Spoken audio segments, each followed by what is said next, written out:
आज Doubtnut app download करें। Doubtnut पर अपने सभी गणित, रसायन विज्ञान, भौतिक विज्ञान और जीव विज्ञान के डाउट्स का करो सफाया। बस प्रश्न की फोटो खींचो, एक ही प्रश्न को क्रॉप करो और तुरंत वीडियो सोल्यूशन पाओ। अभी डाउनलोड करें। तो प्रश्न हमारा है कि कॉलम ए और कॉलम बी को मिलाना है। ठीक है, ए और बी हमें दिए गए हैं। तो सबसे पहला प्रश्न है कॉलम में है कि किसी बिंदु P पर स्थित कण की अगर स्थित सदिश r बराबर एक्स आई कैप, वाई जे कैप और जेड के कैप हो, तब इस सदिश का परिमाण r मॉड का मान क्या होगा वो हमें बताना है। ठीक है, ये हमें विकल्प दिए हुए हैं, इनमें से कौन सा सही होगा तो बताना है। मान लिया हमारा एक्स वाई जेड कोऑर्डिनेट है, ये मूल बिंदु है और मूल बिंदु से कोई बिंदु यहाँ पे मान लीजिए P स्थित है, जिसकी सदिश जो है यहाँ से मतलब इसकी दूरी जो दी हुई है स्थित सदिश वो कितना दिया हुआ है r। ठीक है, और r का मान हमें दिया हुआ है r बराबर एक्स आई कैप प्लस वाई जे कैप प्लस जेड के कैप। इसका मतलब है कि बिंदु P का एक्स वाई जेड जो है निर्देशांक है। ठीक, तो अगर इसके बीच की दूरी निकालनी हो तो दो बिंदुओं के बीच की दूरी का सूत्र ये होता है कि r अगर दूरी है तो इनका परिमाण होता है r स्क्वायर बराबर x2 माइनस x1 का whole square plus y2 minus y1 का whole square plus z2 minus z1 का होल स्क्वायर।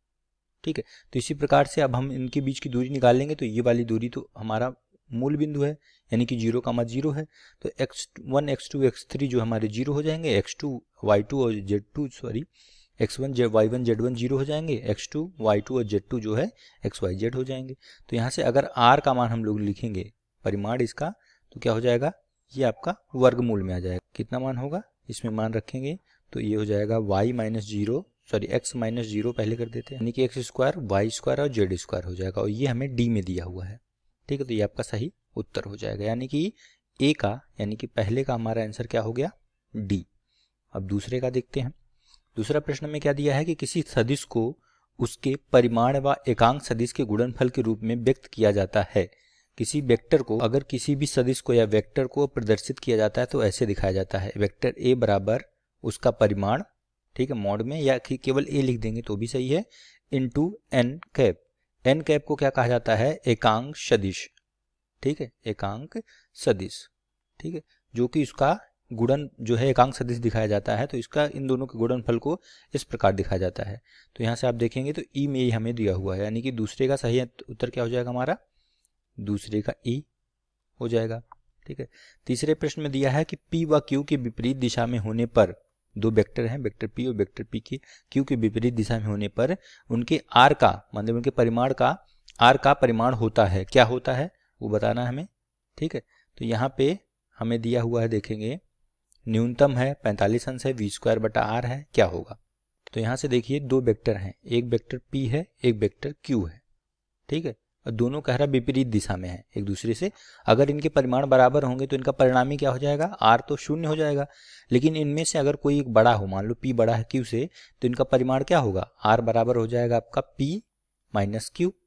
ठीक है, इसी प्रकार अगर समान दिशा में है P Q तो क्या होगा, दोनों के इनका परिमाण जो होगा जुड़ जाएगा, P धन Q हो जाएगा। ठीक है, तो ये अगर दोनों बराबर होंगे तो दोगुना हो जाएगा, यानी कि अगर दोनों एक ही दिशा में हों तो इनका मान जो है परिमाण जो है अधिकतम होगा और विपरीत दिशा में होंगे तो इनका परिमाण जो है न्यूनतम होगा, क्योंकि एक दो है दूसरे में से कम हो जाएगा। तो इसका मतलब है परिणाम अब कह रहा है हमें विपरीत दिशा में है तो परिणाम क्या होगा यहाँ पे न्यूनतम, और न्यूनतम ऑप्शन हमें ए में दिया हुआ है, अर्थात तीसरे का ऑप्शन हमें ए सही हो जाएगा।